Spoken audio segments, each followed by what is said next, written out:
All right, so I am going to talk about how we can use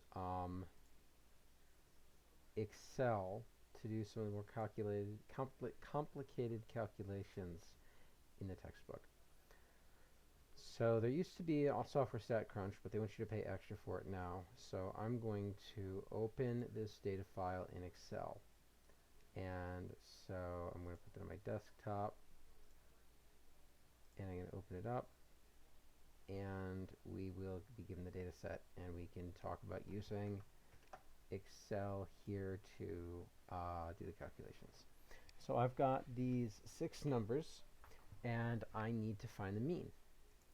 So the mean, I'm going to enable editing. Get that big of it. So the mean, you don't want to call the mean.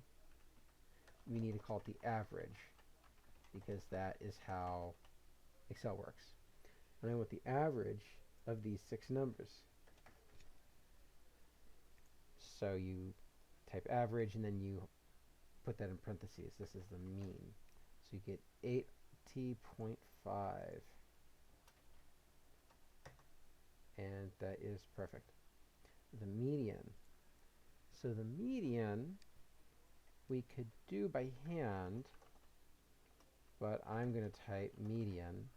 I hit left parenthesis, highlight the list of numbers, actually, and then hit enter, and it tells me the median is 77.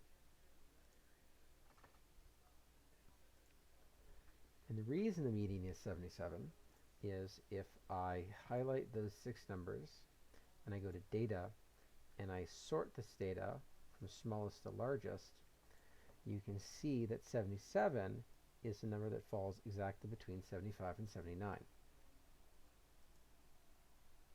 So now I need to determine the mode.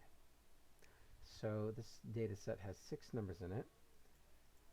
Each number is distinct, and it happens exactly once, so that means there is no mode.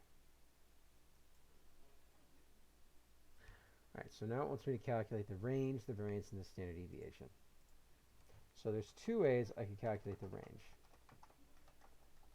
So the range is the largest number, 106, minus the smallest number, which is 61, and that gives me a range of 45.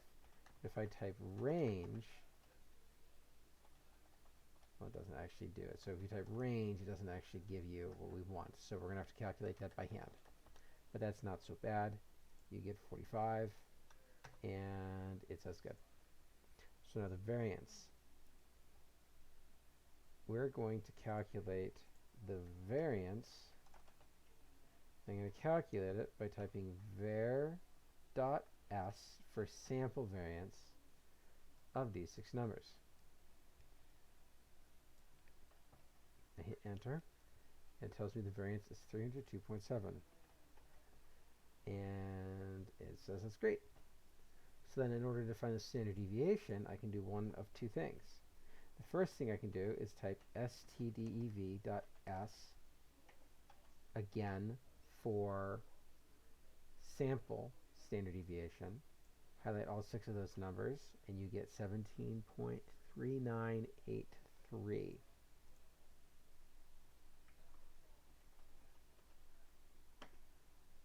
Oh, it says run at 2 decimal places. So if I want to run at the 2 decimal places, it would be 17.40. So I'll check my answer, and it gives me full credit. One more part. Alright, so based on the results of A and B, what conclusions can be reached concerning the room price in US dollars for this year? So the room price, so this is a question about the shape of it. So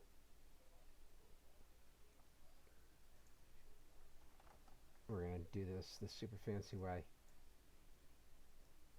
There's 3 possibilities here.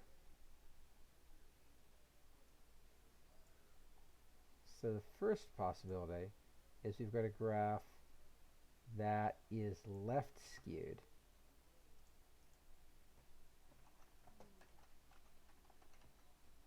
And this means the mean is going to be less than the median. The second thing that could happen is we could have a graph that's roughly symmetric. And that happens when the mean equals the median, roughly. And then the last possibility is you've got a graph that's skewed to the right, and a right skewed mean happens when the mean is larger than the median. Essentially, the way you want to think about it is that the mean is going to be attracted to a tail more than a median is. So the mean is 80.5 and the median is 77. Since the mean is larger than the median, that suggests that we have a rightward skew. There we go. All right. And so this works for any data set. I go here. Again, I choose Open in Excel. And I save all that. And I open it up in the data. And my computer yells at me for a while, and there's your data set. So hopefully you will find this helpful. I'm going to talk a little bit about this quartiles and box plots and data analysis next. All right.